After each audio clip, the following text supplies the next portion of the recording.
This is Democracy Now! I'm Amy Goodman with Nermeen Sheikh as we turn to the fight to demilitarize and defund the police in Seattle, where the King County Labor Council has just voted to expel the Seattle Police Union. And on Monday, Seattle City Council voted unanimously to ban police use of tear gas and chokeholds.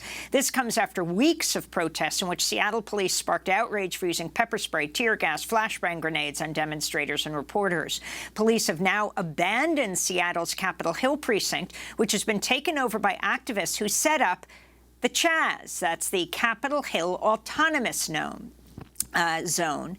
It's now called the Capitol Hill Organized Protest, or the CHOP.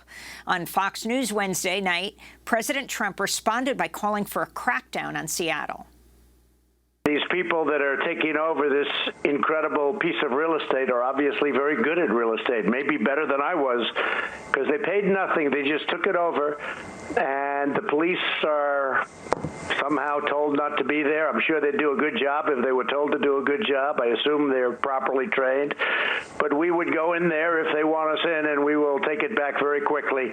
It should never be allowed to fester like it's festering right now. We will go in there, Trump says, and previously he's talked about sending in the military. For more, we go to Seattle to speak with the Socialist City Councilmember Kshama Sawant, who's calling for the Capitol Hill Autonomous Zone to remain permanently in community control. Welcome back to Democracy Now! It's great to have you with us. First, can you respond to President Trump threatening to call in the troops?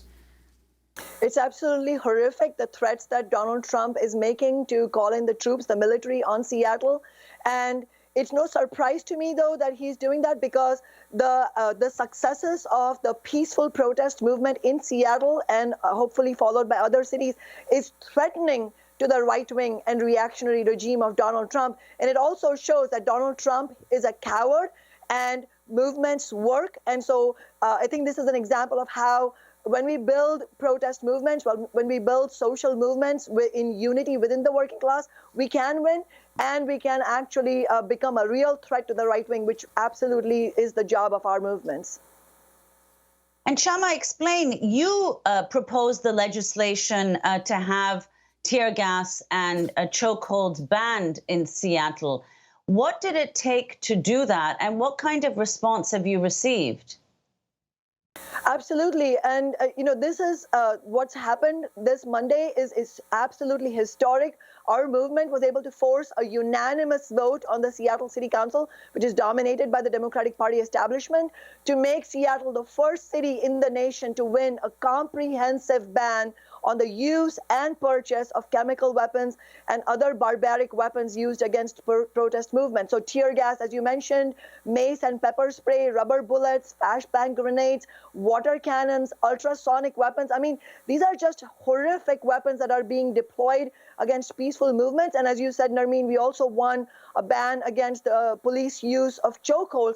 And what it took to win was an absolutely determined and united movement on the ground, because despite all the co-opting of the vocabulary of the movement by the Democratic Party establishment saying Black Lives Matter, we want to dismantle and reimagine the police, despite all of that, there was a shameful attempt by the Democratic establishment to drive truck sites amendment into the bill, basically gutting the bill. And we were able to force them to back down because of the ferocity of the movement, where we said, absolutely not. This is the bare minimum you need to do. In fact, you need to pass this strong ban, make Seattle the first city, have other cities follow, make this a national trend, and defund the police by at least 50%. Police union, Kshama Sawant, what have you done about the police union in Seattle? That's a very important thing, Amy. I'm so glad you brought this up. This shows the momentum that the movement is having and the tremendous solidarity there is among the working class to fight unitedly against racism and police violence. So we won these important historic bans against chemical weapons and chokeholds on Monday. And then last night, on Wednesday night, and I speak as a rank and file member of the teachers union myself, the Martin Luther King County Labor Council, the rank and file and progressive unions won a vote to expel Seattle police from the Labor Council by saying that there is no place for a racist, anti-poor, anti-homeless police department in the Labor Council, because the labor movement itself was built on the understanding that an injury to one is an injury to all. You cannot build a working class resistance against capitalism's exploitation unless the working class comes together against all forms of oppression like racism and sexual violence. And that is the only basis on which we can all unite against economic inequality as well. And I think that's why these demands have to also be connected to ultimately really, in addition to winning defunding the police by at least 50%, we also need to fight for an independently elected community oversight board with full powers over the police, including hiring, firing, and subpoena powers, because not a single police officer responsible for the murders of Black and brown people at the hands of the police has been held accountable, because they are serving at the behest, the police are serving at the behest of the democratic establishment, and the democratic establishment itself is complicit in these crimes. And that's why, it's not a coincidence that alongside the removing of the Seattle police from the Labor Council, there's also a demand within the rank and file in the labor movement and within the Democratic Party, actually, to demand that Democratic establishment Mayor Durkin resign. And this really calls for the labor movement to break from the Democratic establishment itself and build independent political parties for the working class.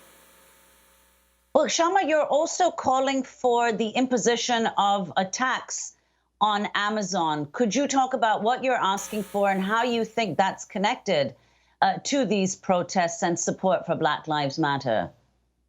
I think that's very important. I mean, as Black community members, as the movement itself that is broken out in the wake of George Floyd's brutal murder in Minneapolis, the movement is saying, the police have the knee on the neck of the Black community, but the system itself has its knee on the neck of the Black community, and then furthermore, vast majorities of marginalized communities and the working class. We face police violence, lack of affordable housing.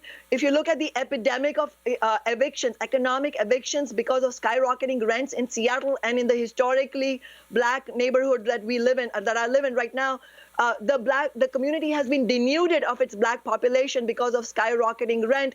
And so it is crucial that alongside defunding the police by at least 50%, the movement is also demanding that the city council pass a very strong Amazon tax, that is tax on big businesses, to the tune of at least $500 million every year, so that we can fund a massive expansion of publicly owned, permanently affordable social housing and public sector unionized jobs, because that is putting real dollars on the table to address racist gentrification and racism in our city. And just to give you a sense of how much solidarity there is, in the 15 days of the protests that have broken out in the city, we have collected 15,000 signatures for the Tax Amazon ballot initiative, because people are making the link. Kshama Sawant, we only have 10 seconds, and we wanted to end with your call to keep the Chaz permanently in community control. Does that mean the police precinct won't return, and what does this mean? 15 seconds.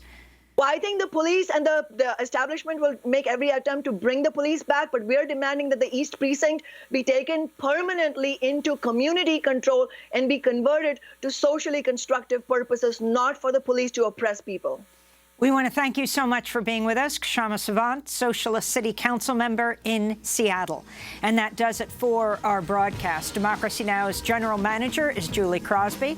Democracy Now! Is produced with Renee Feltz, Mike Burke, Dina Guzder, Libby Rainey, Carla Wills, Tammy Warrenoff, Charina Nadura, Sam Alcoff, Tay Marie Astudio, John Hamilton, Rabbi Karen, Hani Massoud. I'm Amy Goodman with Nermeen Sheikh.